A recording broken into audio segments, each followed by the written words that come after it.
Forever. Dog.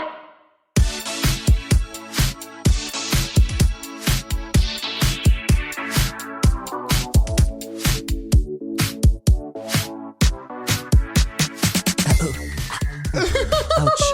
Oh my gosh. Oh my gosh. Oh, the table is wobbly. The table is wobbly and my scalding hot beverage. Oh my gosh, it's everywhere. Oh gosh. All over the Zenoti. The Zenoti is moist. Welcome back for yet another steaming, piping, scalding serving of hot gross. This is our weekly chat show where we talk about events in our lives, issues in politics, and take a deep dive into the DMs. Now, let's get into some hot. Ooh. Oh my gosh. Just breathe out. Songbirds. The kettle's on. Oh, the kettle. Ooh, the Earl Grey. Yes. Mm-hmm. Lady Grey. It's Lady Grey. Lady Grey and her lace-up boots. Oh my gosh. So I started my beauty regimen this morning at like 5 a.m. because it is the day of the queer teas and I need a 10-hour prep. You know, I love getting to play dress up. I just love it. You know, the gown, Brad Goreski is bringing over the gown. He's coming across town. I have Jason Bolden dealing with my couture today. Oh, that's for great. the pre-party, and then there's the after party look, then the arrival look, with carpet look. You know. Oh, of course. Yeah. So much work. I have to go get a spray tan. This is just all. Today is the day we are going to the Queer Tea Awards, and I'm very excited about it. Actually, me too. We may or may not be the winners again. We won last year. It's a pleasure to be nominated, and I'm glad we're both in town and we can go this time. Yeah, right. Just go and like pussy stun a little bit. Last year we did the Joan Crawford, and we just sent our regards. We sent our regards, and then they sent a camera crew to our house where we were in bed in a robe, accepting the award with an overdrawn lip. Thank you so much. So, Battle Axe on iTunes. When this comes out, it'll be Friday, and that means tonight is the night that Drag Race Season 12 is premiering. Applause, applause, applause. Speaking of applause, applause, applause, there's something else premiering. I mean...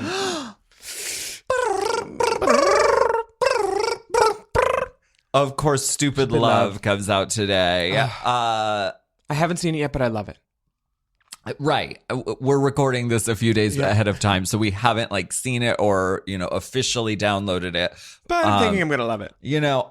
I yanked that thing from the internet the day it leaked. So I'm a proud leak aficionado. Yeah. Well, I mean, Gaga did endorse you mopping at her own party when you were stealing samples. She was like, steal it all. So I don't know. Who knows? Maybe she reimagined it into a country ballad, Stupid Love. I don't know. But either way, we're downloading, we're standing, we're worshiping, we live. Definitely. Very exciting. It's Stupid Love Day. It's Drag Race Day. It's a good day in the kingdom. It's a great day. Let us rejoice. Yes. And let us rejoice for these girls. I had misspoke. Really? I had misspoke, which I've never done. Really? Never. So this is weird for me. I gave wrong information. I'm not Trevor Noah, although I would like him on me. Oh my gosh. I said that all the girls were under 25, and that's not true. A good majority of them. It's deeply untrue. Oh, yeah. There's an age range of about 15 years from Gigi Goode being the youngest at 21, and there she shall stay, to... For all of eternity, her Chiron will read 21. 21. On Drag Race. Manila did the smartest thing ever. She lied. Yeah. And I think Jackie Cox is the oldest at 34, but most of them are like 28, 29, 27, 30, like mid-late, early 2030s. Yeah. So, I mean, I guess the good thing is that they all present under 25. They all look very youthful, fresh, beautiful. They're presenting. That's really what... The girls are presenting! That's really why we leapt to the conclusion and ran with it. Yeah, and reported it. I leapt to it because someone told me it. And Who told you it? Someone in Canada. Okay. Yeah, we were in the car. Unnamed sources in Canada. We were in the car. And it was like the day all the promo photos came out, and someone literally was like, "Oh, they're all under 25." I was like, "Oh, really?" No. So then I started accusing the RuPaul's Drag Race franchise of ageism, in addition to the other comments. Ageism, beegism, you'll have any kind of jism from the whole alphabet. Chisholms. Wrote a song about it. Like to hear it. Here it goes. Much better. So yeah, I mean, these girls. There's only a couple that are under the age of 25. Yeah, Gigi, Heidi in Closet, and that's it. This is the kind of reporting that we're known for. Is just Slapdash. hard hitting. Yeah. Slapdash. Shiplap. Hard hitting, completely false, unsubstantiated rumors and gossip. Yeah, Gossingtons for sure. Inflammatory conjecture. It's called hot goss. It's not called true things. I mean, if we gossip a little bit on the show, sorry, we're drag queens. It's what we do really, really well. The first thing that happens when you get in a car with any promoter is like, so we had so and so. What do you think? Oh, I hate when they do that. I just sit and listen and let them go where they go. Well, and the yarns they weave. It's always like, oh my gosh, she was such a wreck. I mean, we were feeding her shots all night, and I don't know why, but she got so drunk. It's like, now I'm not going to do anything tonight because all you're going to do is talk shit about me to the next girl who comes into town. So you're not getting nooch, diva. Nooch. Yeah. Do you know any of the season 12 divas that are coming out? I do. It's so exciting when you get to see people that you know or people that you've worked with. I mean, New York's got a strong ear. Yeah, dude. Jan, Britta, Nikki, yeah, Sherry Pie. Gigi Good is an LA girl. Was Dahlia New York or is she LA? She's Los Angeles, I believe. Oh, I think. Maybe I'm just making that up. I don't know. I feel like she moved or something though. I don't remember. She's in the House of Aja, correct? Membership pending. I don't know. She might be in it. I think she might have have a blue left. check mark. I don't know. In Well, the Aja house. I mean, at least she's not alone in the VIP. Right. Yeah. Sitting alone. Sitting alone. This industry is a lonely one, huh? No one's asked me how I was. Right. Drag Race announced a special edition of All Stars to premiere on Showtime. It's showtime! Looks like it will be on June 5th. And most of the response to these posts was, huh? What's going on? What does this mean? Because the commercial itself was clips from the previous All Stars. Mm-hmm. So I think people were like, are they going to be showing the old All Stars on Showtime? Are they showing a new All Stars? I'm guessing and I'm betting, and we are known for wild conjecture here. I'm guessing it's going to be a new All Stars. Yes. And it's going to happen in June 5th on Showtime. I agree with that. I think it's unfortunate that in order to see All Stars, you'll have to pay in some form because they announced it's on Showtime. Each episode will be on Showtime, and then they will be available on Wow Presents after that. Does Showtime have commercials? No.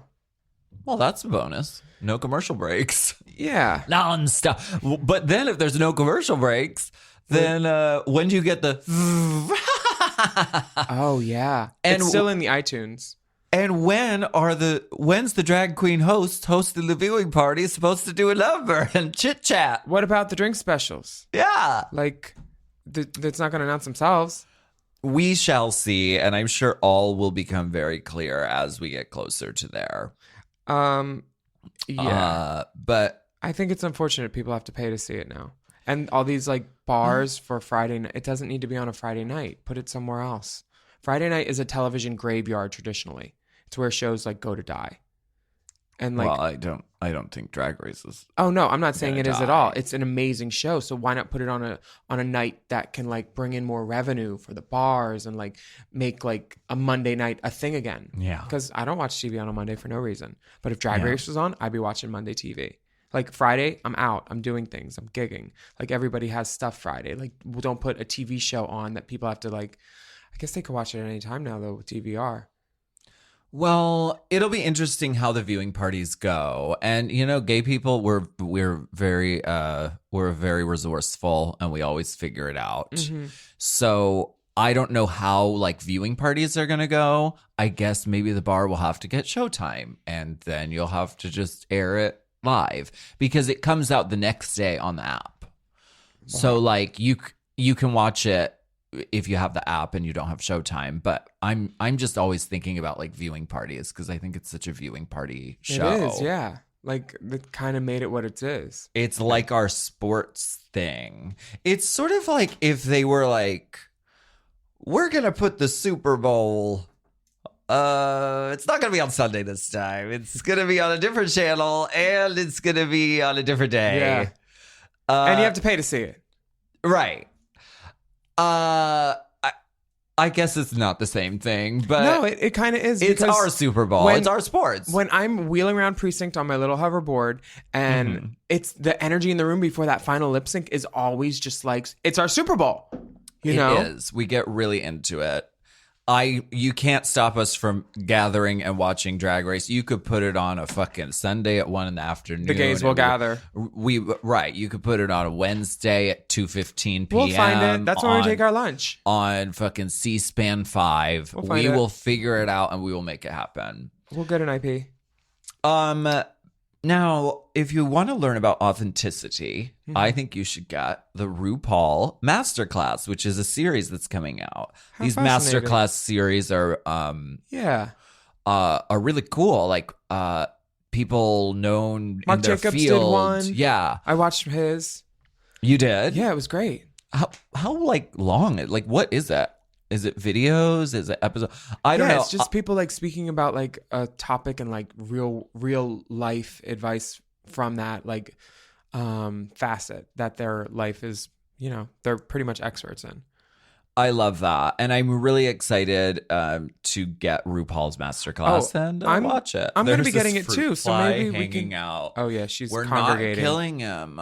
We don't kill beasts. No. He has just as much a right to be here as Alyssa. do.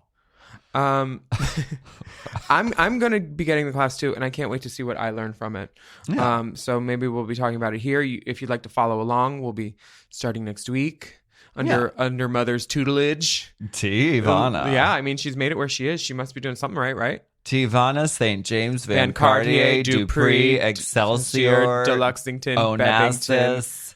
Cartier. Bevington, Van Cartier. DDS.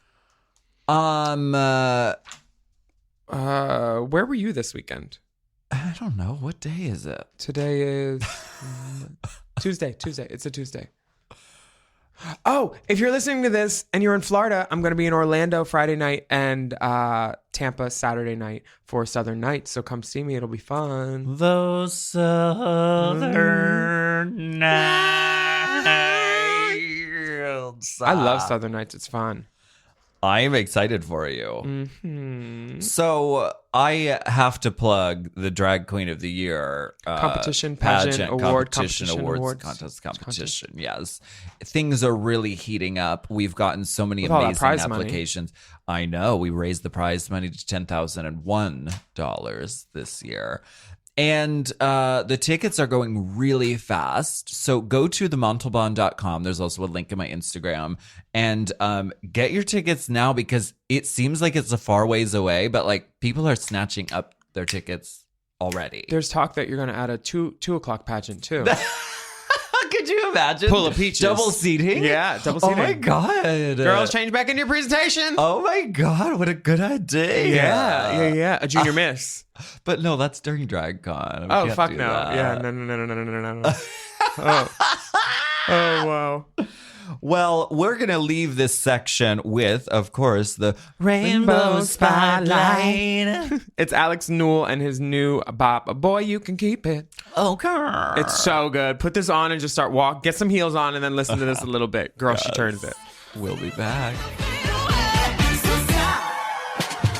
Is that little thing you call a heart before we start? Boy, you can keep it. I'm not a best of fancy cars on the boulevard. Boy, you can keep it. And if you don't know, now you should know. Time to break the news. I'm going solo. It's a no-go,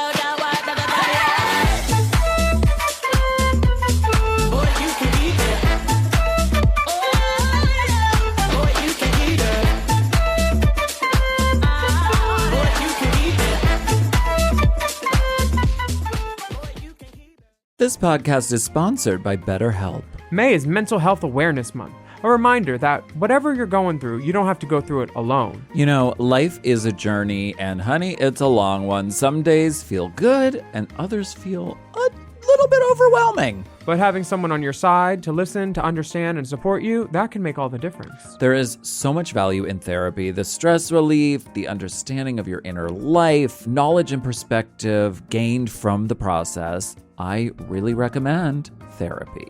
BetterHelp has quality therapists who work according to a strict code of conduct and are fully licensed in the U.S. And they've got a therapist match commitment, which means you can focus on the therapy goals that you identify by filling out their short BetterHelp questionnaire. And of course, you can change your therapist at any time if your pairing isn't a match. With over 30,000 therapists, BetterHelp is one of the world's largest online therapy platforms, having served over 5 million people globally. And if you're looking for therapy in this new year, check out BetterHelp. You don't have to be on this journey alone.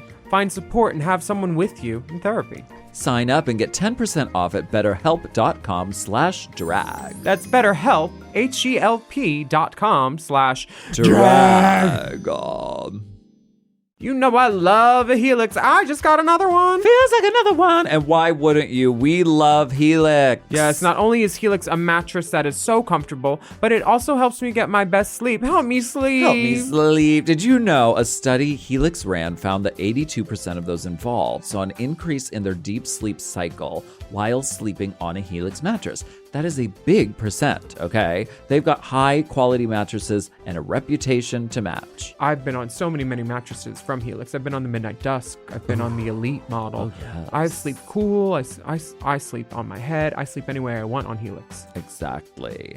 And you don't want to miss out on this Memorial Day sale. Ooh. So here's how you get a Helix. You take the Helix Sleep Quiz, and based on your answers, they recommend one of their many different models. Mm-hmm. So if you like it firm or you like it soft, or if you run hot when you sleep, Helix has something just for you. And you can rest easy with seamless returns and exchanges. The Happy with Helix guarantee offers a risk-free, customer-first experience designed to ensure you're completely satisfied with your new mattress. So do something good for yourself and get a Helix. Lay around all day, rest easy, and sleep well. Go to helixsleep.com/drag for 27% off site-wide, exclusive for listeners of Race Chasers. That's right. That's helixsleep.com/drag for 27% off site-wide. Make sure you enter our show name after checkout so they can know we sent you. That's helixsleep.com/drag. Chime is changing the way people bank. They offer the most rewarding, fee-free banking, and it's built just for you. I don't want to interrupt here, but I want to chime in. They're not like traditional old banks that charge you overdraft and monthly fees. Plus, they have thousands of fee-free ATMs. There's nothing more frustrating than added fees when you're just trying to access your own money. Exactly. So with Chime, you are not just switching banks, you are upgrading to America's #1 choice for banking with a Chime checking account. And how about some of these benefits? All benefits here, honey. Get 5% cash back on a Chime card in a category of your choice, like gas or groceries. And you get savings that grow faster with 3.75 APY. That's 9 times higher than the national average. And don't forget, they also have Spot Me, which lets you overdraft up to $200 fee-free. We all need to be proactive in our own finances and understand what our money's doing, and banking can be confusing. There's so many hidden fees and policies that are different at each bank, so you have to look out for you, and with Chime you could do that. Yes, God, and don't just settle. Find what works for you and get the perks and benefits that are beneficial to your life. Check out Chime. Honey, I did. I'm a Chime user, and Chime is not just smarter banking, it's the most rewarding way to bank. Join the millions who are already banking fee-free today. Head to chime.com/drag. That is chime.com/drag. It only takes a few minutes to sign up. Chime is a fintech, not a bank. Banking services provided for MyPay and Chime Card provided by Chime Bank partners. Optional products and services may have fees or charges. Stated annual percentage yield and cashback for Chime Prime only. No minimum balance required. Checking account ranking based on a J.D. Power survey published October 20th, 2025. For more information on APY rates, MyPay, SpotMe, and travel perks, go to chime.com/disclosures.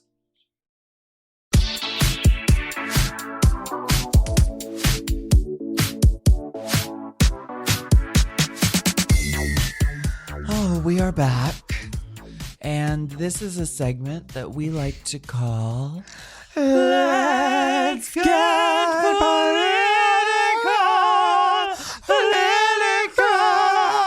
I want to get political. Let me see your police side. Oh gosh, overhead lighting. We have it, but the acoustics in this room are great. Yeah, that popped. We're in Means the the pussy's tight. Yes, we're in the Los Feliz location of Forever Dog Studios, top floor. On the what's it called? Off the courtyard? Yes, The courtyard suite. yeah, the courtyard suite. Yeah, Not the Marriott. no. Courtyard Inn and Suites, not to be confused. We have a really special Let's Get Political segment today because we have a phone call guest with, you know her from season 5. She's my season 5 sister. She is currently running for the Democratic County Central Committee in San Francisco. So please. Welcome to the phone. Yes. Honey, are you ready? Are you ready, honey? We're putting on your music. Honey Mahogany. Hi. How are you? Good. How are you? So good. We just watched your video again. I'm so fucking inspired by you being in a collective and looking cute and statement jewelry and in the stud little asymmetrical Jennifer Beals moment. Right. We try and be cute up in the stud. It's so good to talk to you.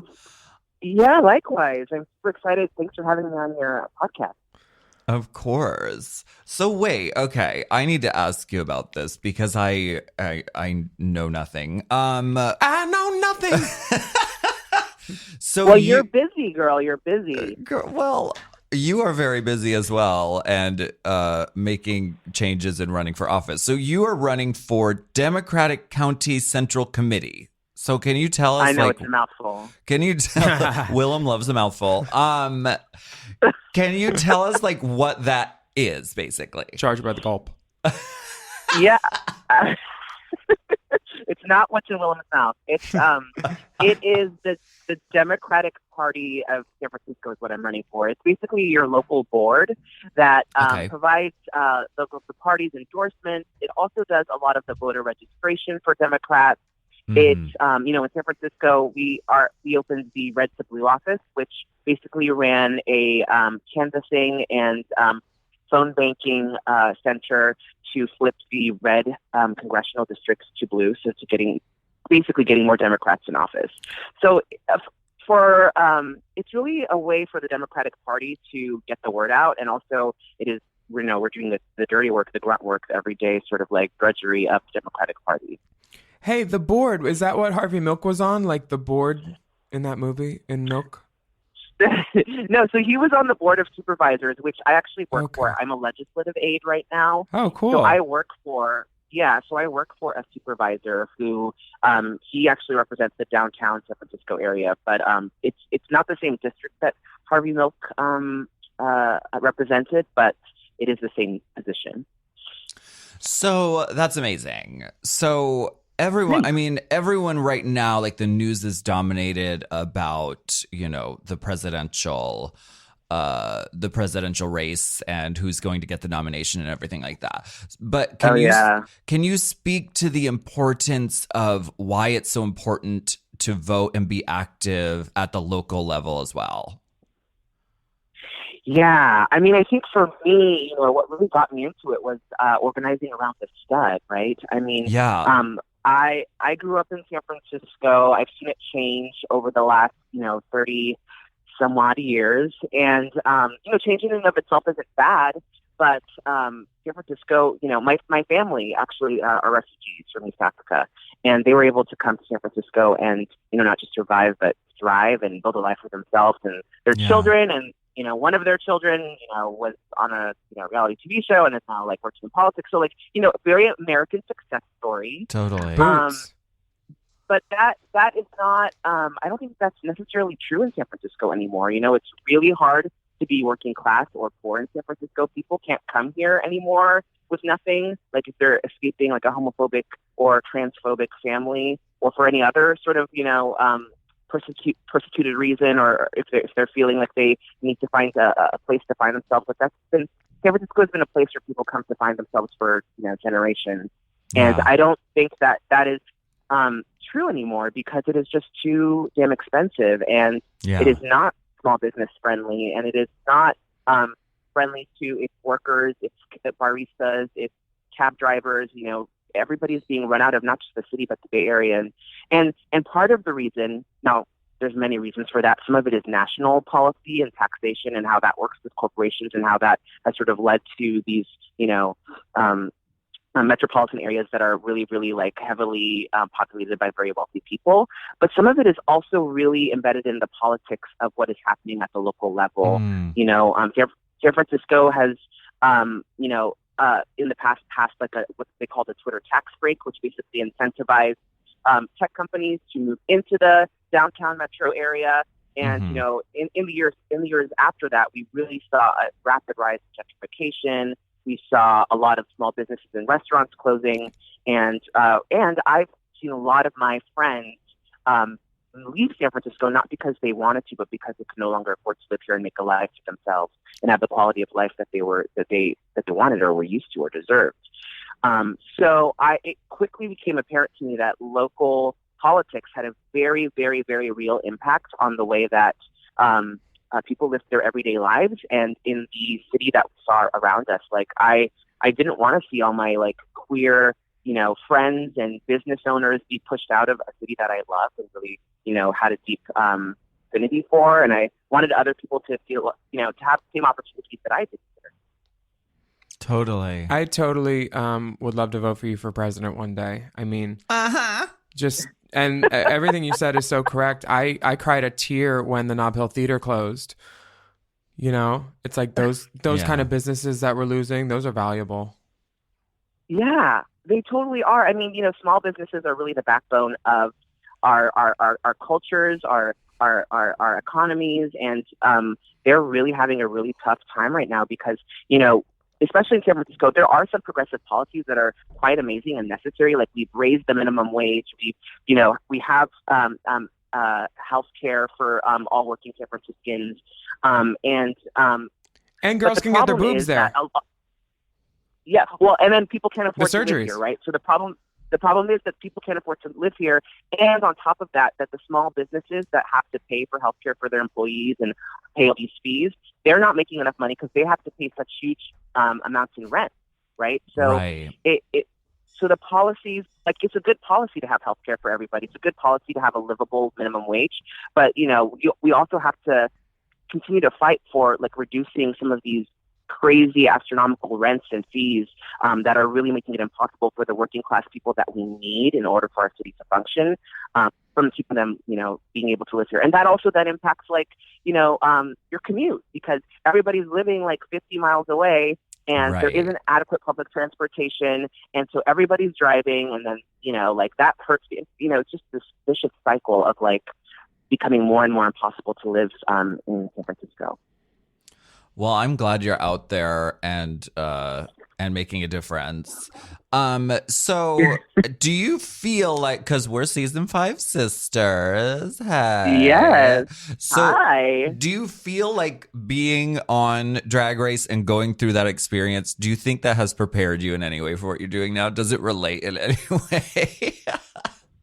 Well, I mean, I think so. I think yes and no. I mean, I think definitely Drag Race gave me access to an audience and a platform that I wouldn't have had otherwise, Totally. And that's something that I will forever be grateful for. And then the flip side of that is like, and not necessarily as a negative, is like my experience on Drag Race was like really traumatizing in some ways. Right. And so that I think also prepared me, like by thickening my skin and really sort of having me analyze like what's important and like what I really care about and if I'm strong enough to do certain things. Because, in politics, I definitely went into it thinking like everybody can be friends and everybody can, we all want the same thing. So we just have to figure out how to work together. And, unfortunately, what I've quickly discovered is not very many people are willing to play that game, and those that do oftentimes are forced to not. So you have to have a really thick skin and have a really clear agenda. And I try, I do my best to like act with integrity and transparency and clarity. Yeah. But not a lot of people, do that, unfortunately. And so you have to have a really thick skin and, expect to get stabbed in the back and expect to have to like stand up when other people disagree with you and be okay with other people tearing you down. And Drag Race definitely prepared me for that. So thank you, Drag Race. Thank you, Drag Race. I'm just so excited for you and for the work you're doing. And I think this is really, really amazing. So, thank you. Where's the best spot to follow you? On YouTube or Instagram? Where do you want eyes on you? Yeah, I mean, I think, Instagram is definitely great. My Facebook personal profile, actually, I want to give a shout out to Willam, who, when I first got on the show, I think I reached out to you and I was like, hey, do you have any advice that you give in terms of like setting up your Facebook page? Oh, yeah. And Willam was like, honestly, don't make a fan page. Just make your personal page your Facebook page, because it's too much to have to deal with the two. And I naively did not listen and created a fan page. And I totally don't do anything on that fan page anymore. I just use my personal page. So I should have listened to you, Willam. But yeah, my personal page on Facebook is open and to the public. People can follow me there. But what I can really use now in the next like week or so is, if people want to check out honey4sf.com and throw a few coins my way, that'll really help towards not just electing me, but I'm running with a group of really, really amazing progressive Democrats who are also proven leaders who are going to show up and do the work. And I want to get them all elected with me. And so, if you can if anyone can make a contribution to, my account, that'll definitely go towards keeping San Francisco's progressive values alive in the Democratic Party. Honey4sf.com. We'll put that on Race Chaser's Instagram and link you there too. Thank you so much. Love you, I've had so sister. much fun talking to you. You too. Love you too. I'll see you at the stud next time Keep I'm it up up. there. All right. I love that. Thank you, All right, take honey. care. Bye. Bye, bitch. Okay. Have a good one. Bye. So again, go to Race Chaser Pod on Instagram so you can see all the stuff on honey4sf.com, and tip the bitch. Get her elected. She will do good for our community. You can just hear it in her voice. Truly. I'm so excited, and we thank you, honey, for being on the show today. And to you Race Chasers out there, as always, you can go do some research on all these important issues and see what you think for yourself. Totally. Oh, should we take a break? We'll be back. Let's take a break. Oh.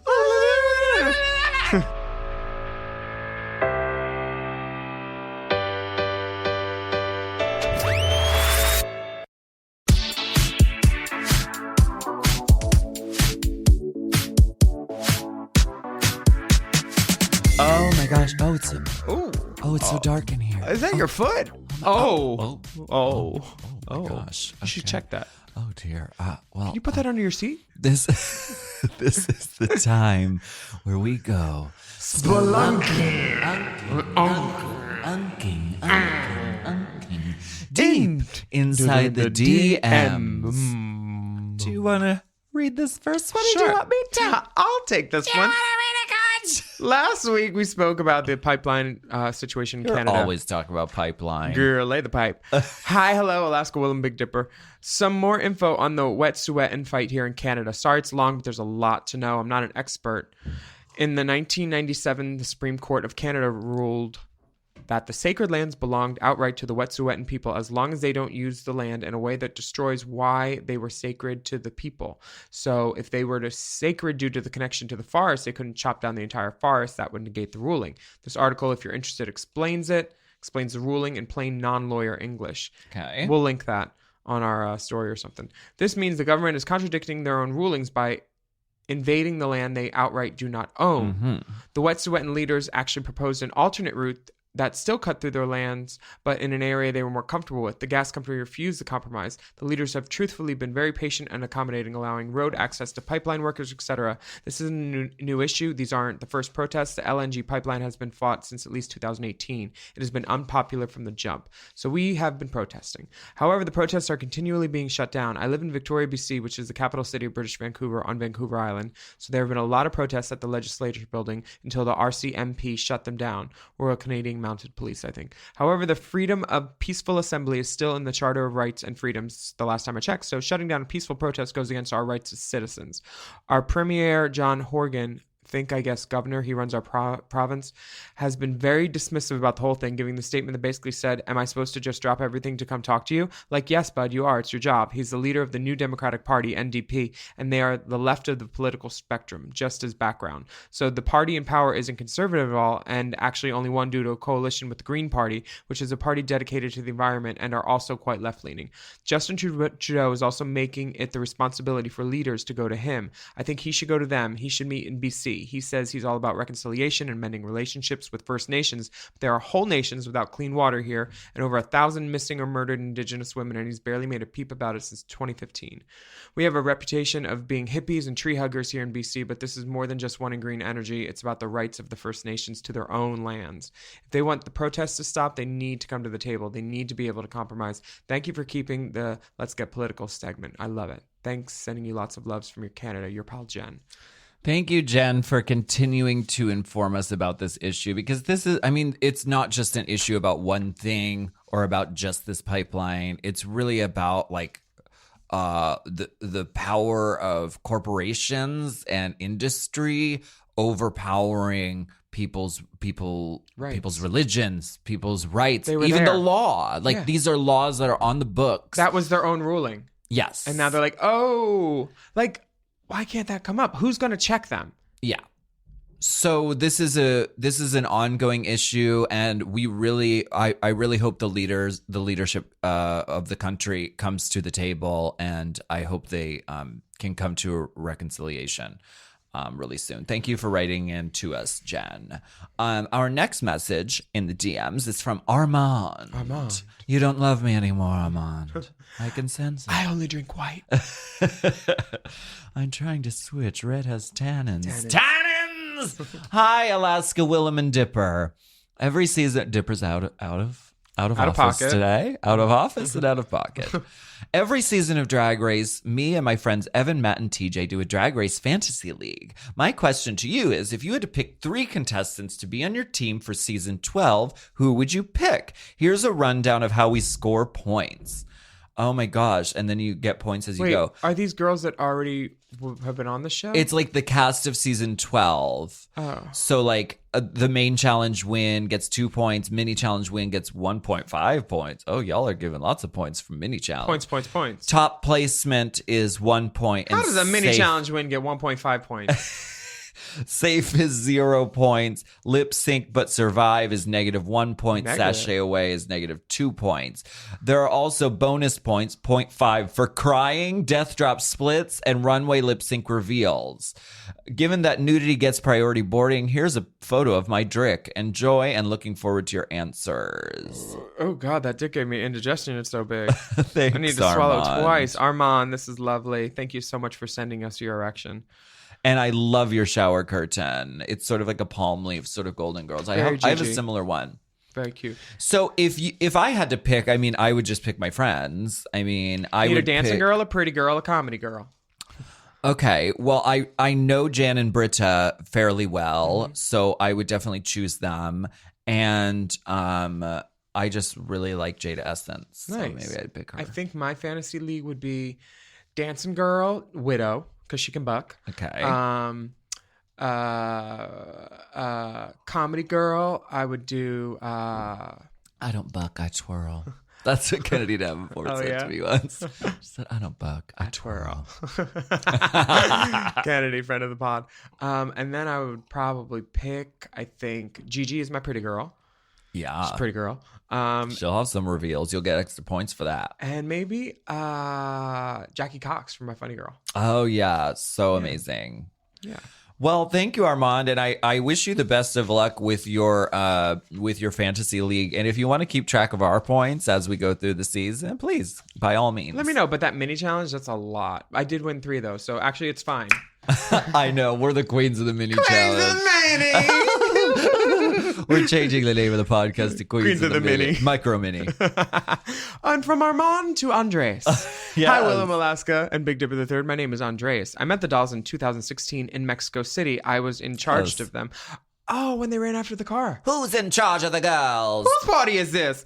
Willam really wanted to fuck the bellhop of the hotel and asked me to talk to him because he didn't speak English. I used to be super shy, so I took courage from I'm not sure where and told Willam's intention. I don't know how this fairy tale ended, but thank you for helping me overcome one of my biggest fears. Now I'm really outgoing. By the way, sorry in advance, but the organization of that party was a mess. I didn't even get paid. Anyways, remember that party? Worst. My question is, last year I lost 45 pounds and just got diagnosed with Tourette's syndrome, so my life has been changing a lot. And even though I'm proud of my fitness journey, I can't help but feel ashamed of my involuntary movements and tics. My friend says that I should accept myself, and it is not a big of deal, but it's frustrating not being in control of my own body. But question is, how did you overcome the biggest challenge in your adult life? Sorry for my grammar, but English isn't my first language. Here's a picture of me and the dolls. Also, my weight loss journey. Work, Daddy. Damn. Yeah. Well, thank you so much for the note, Andres. And actually, your grammar is way better than ours. Big Dippers. You have periods. You have commas. You're doing great, kid. Most notes that we get. So for it being your second language, turned it. Congratulations on your fitness journey. And I mean, I guess I'm just gonna say what I say about everything is that, you know, part of overcoming these things is completely owning them and you know, using them and sort of putting them out front. So I think that you can do that with your diagnosis, and you can own it. And I agree with your friend. I think that I think it's part of who you are, and owning it, and it can be really empowering. Totally. Yeah. I agree. Thank you, Andres. What was the biggest challenge in your adult life? Have you had any? I know. I mean, I guess it was really hard going through like Snake Town, you know, when All Stars sort of took a turn, and that was really hard. But, you know, I just took it and owned it, and made it part of who I am. Put it on a bra. Tivana. Mm-hmm. Tivana St. James Excelsior Dupree. From Jay. From Jay. Dear Alaska, William, and Big Old D. Thank you. Do you want me to read it? Sure. Okay. Okay. Thank you for your podcasts. I listen to you both while in the gym, and on more than one occasion, I have almost dropped weight because I started giggling. Caution, be warned. Relationship question for the pod. I've been good friends with this guy for about 2 years now. About a year into our friendship, we admitted we really liked each other and said we'd take things slow because we didn't want to ruin that friendship. In the year that followed, he treated me as a boyfriend, but just before things became official, he would fall for another one of our friends, and I respectfully took a step back. This happened twice. Around 5 months ago, after acting romantic to me again and told me he loved me, I decided to give him one more shot. Things were good until last week when he texted me that he'd found someone else who he'd accidentally fallen for and wanted to be with him, but stressed he wanted to stay good friends. At the time, I'd found out he'd been seeing this guy for a couple of months when he was meant to be with me, which makes sense as he invited me to his family home for a few days, but refused to introduce me as his boyfriend. When I found out, I rang him up, yelled at him, and said I couldn't go through this again. He is now sending me regular messages asking us to stay close friends. My question to you is, am I valid in not wanting to be around him again after all this? Logically, I know I should, but part of me still wants to see him. Should I try to make the friendship work? P.S. Have a dick pic with me as a pup. Lots of love, Jay. I love this mask. It's very The Watchmen. It's like a dog, one of those dog puppy masks. The harness. I love those. Dick on hand.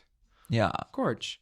What do you think, Willam? If I was friends with someone who was doing this to someone else, I wouldn't want to be friends with them. Mm-hmm. So just because you fucked him for that many years or whatever does not mean you need to be friends with him still. If he's like fucking with you like this, Yeah.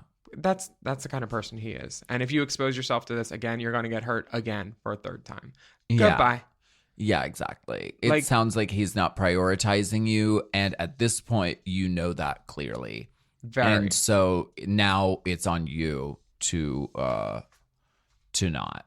Yeah, and you're going to find other dick out there for sure. There's so much dick.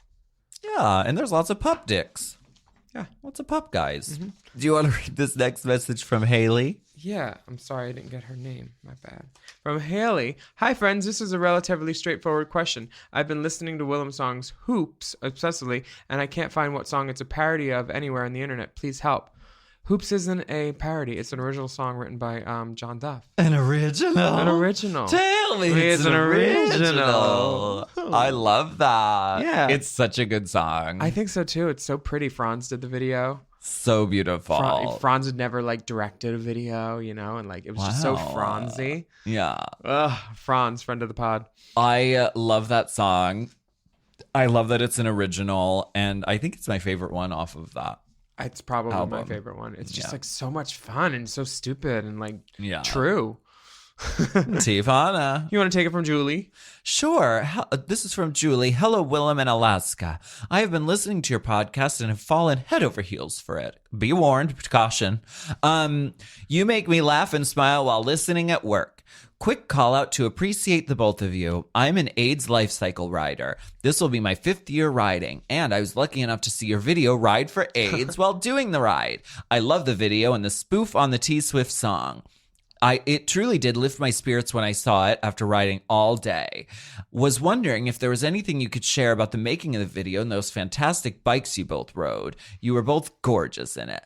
I'm attaching a picture of me on a training ride and one of our team kits. Sorry, it's not a dick pic. I'm a girl. I thought about asking my teammates for some to send you, but thought that might be a little too weird. We love weird over here. The fuzzy things on my helmet are our Team Bear ears. The team I am on is New Bear Republic. You earn them by hitting your fundraising goal to ride. Proud to wear them. Proud to be an ally. Love forever, Julie. Oh, thanks, Julie. Thank you, Julie. Oh my gosh. Thank you for riding for AIDS. I'll ride for AIDS. We should put that on our Instagram too. Race Chaser Pod Instagram is going to be lit this week. It's going to be so blown up. That video was so fun. I don't remember much about the making of it other than forgetting my wig, and then I'm like, I'll just put a towel on my head. And because we had it was a last minute. It was sort of like one day. Yeah, we were like, this is coming up soon. We have to do it fast, and we did. It was a couple locations. We had a studio. We had an LGBT outdoor thing. center. Yes. And we had like a mansion, like a house. Oh, yeah. Right? That. And you forgot your wig at the house, I'm guessing. Yeah. Or wait, did I? Because I had a towel on Maybe too. it was you. But then you had my shirt on too, my judge shirt. Yeah. It was a great video. So cute. Yeah. And we didn't get sued. Taylor Swift did not sue us. Thank you, Taylor. She's nice girl. I loved her. Yeah. Thank you so much, thank Julie. You so and much. thank We you for writing for appreciate you. AIDS. Yeah. We love that. From Los. Hi, Miss Queen Alaska, William III, and Lil Dipper. Do pansexual, bisexual queens get shit for sleeping with women? It seems like having a history with women, sleeping with women in general, is looked down upon in the drag community, and it makes me sad. What happened to fluidity? What are your thoughts on this? In closing, I am sorry to say I am not a part of the Bit, Brit, or Spit crew. I am a part of the Tit crew. Sending you love and tits. Los. Would you rather have heels that heighten the mood or balloons with attitude? Balloons. Really? I thought you'd have heels to heighten the mood. You're a shoe queen. I mean, yeah, but balloons are so fun. I just had They balloons do at the have club in attitude. Piranha. Misty Violet had 2 Afro puffs. I was like, I'm going to be at you too with balloons on my head. So I like balloons.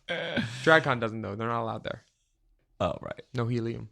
And Los has attached a picture on the next page. And she's looking lovely. Gorge. With a floral phone case, a mirror selfie. Ooh, tan, some tattoos. Beautiful mirror. Beautiful gowns. Beautiful mirrors. Beautiful. Beveled. Ensuite. There's a beveled mirror. She's got a dimmer on that light switch too. Dimmers are nice. For sure.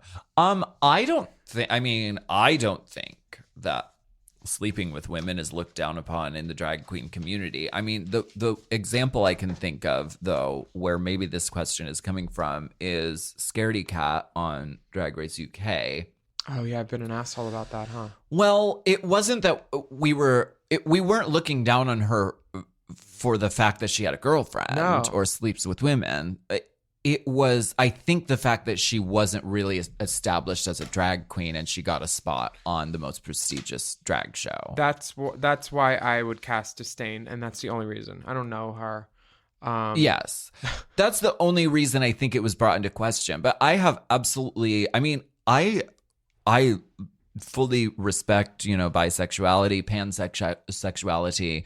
And I think that sleeping with women is fierce. Yeah, but remember that one drag, there was a drag queen that we both know named who was fucking one of our friends who's a woman. Mm-hmm. And he hid that relationship from everybody and acted like it never happened. And then our friend was like, that was going on. And like, we were like, that's so weird. And then he was shady with another friend. Your whisper is being Can you hear caught. that? We're gonna have to bleep out these whisper spots. Whisper spots. You want to do a whisper spot tonight? Like 1:58 Sorry, p.m. babe. It would have to be a whisper spot, but you're welcome. Do you want to do a whisper spot after last call? Just doing Billie Eilish songs. Doing Yin Yang Twins. All that. Do a whisper spot. Yeah, I don't see a chip sweat. I see what you're saying from that example, but I don't. Yeah, since I'm one of the people shitting on those queens, in your opinion, probably, since that's what I've been doing with Scaredy Cat. I wasn't trying to shit on that. I mean, as far as the show goes, that's the most interesting thing about him because his drag wasn't good yet, So I'm glad it was represented, and I'm glad it showed another facet of drag queens. We're not all just silly bottom homosexuals. We can also fuck ladies. Yeah, drag can do anything. Yeah, drag is magic. The Nina West show. Nina West says, and I agree with her. Yeah. Thank you so much, Los. And here's a message from Rick. Morning, Alaska Bandersnatch, Willam Belend, and Drippy Dick Dipper Tina Turner. Okay. Longtime listeners, second time emailer. I just heard about your email about Matt not being able to come when topping or getting a BJ. I'm exactly the same. Although I do identify as an amazing bottom, I do like to top aggressively. When I get fucked, I can literally come on command. But when I top, I can normally only do it when they're on their back and I'm in between their legs. I could fuck for ages without even getting close. But my usual trick is to pull out, wank over them, then shove it back in when I get to the point of no return. This is the same when receiving oral sex. They must think I get bored, but this is not the case. It's just that I'm simply not wired up that way. I often thought maybe it was because I masturbate a lot, or perhaps it was because I'm uncut, but clearly I'm not the only one. I'm not the only one who can't come when I'm told that I'll come. Thank you for highlighting this, Matt. And once again, here are some explicit pics for the tops and bottoms in the room. And Willam, last time you mentioned you couldn't see under the foreskin, so here's a post-cum shot cock pic and my ass. Lots of love, Rick. Wow. Oh my gosh. Rick. You've been busy. This ambrosia you've been spurting. Rick. Pambrosia. Manbrosia.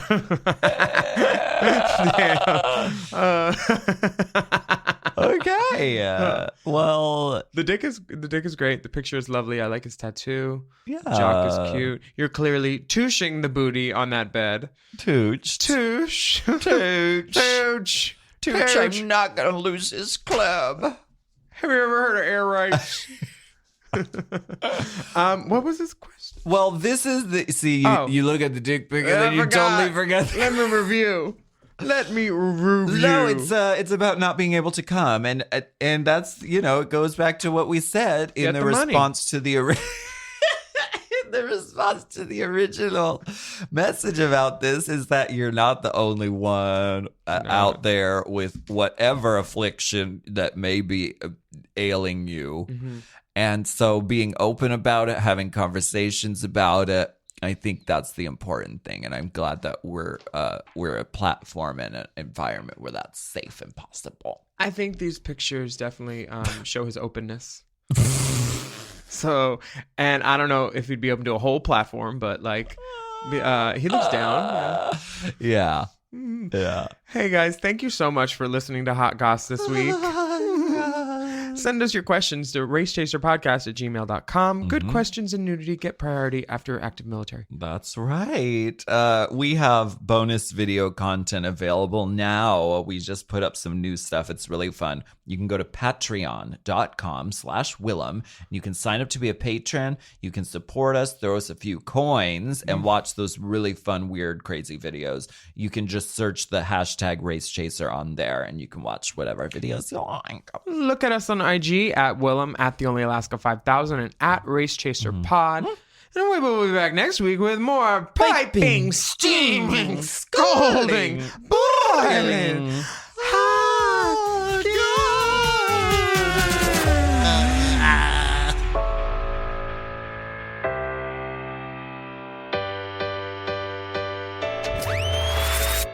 Hot Goss is a Forever Dog podcast. Produced by Big Dipper. Executive produced by Brett Boehm, Joe Cilio, and Alex Ramsey. Our theme song is graciously provided by ATF Enterprises. This Goss is hot.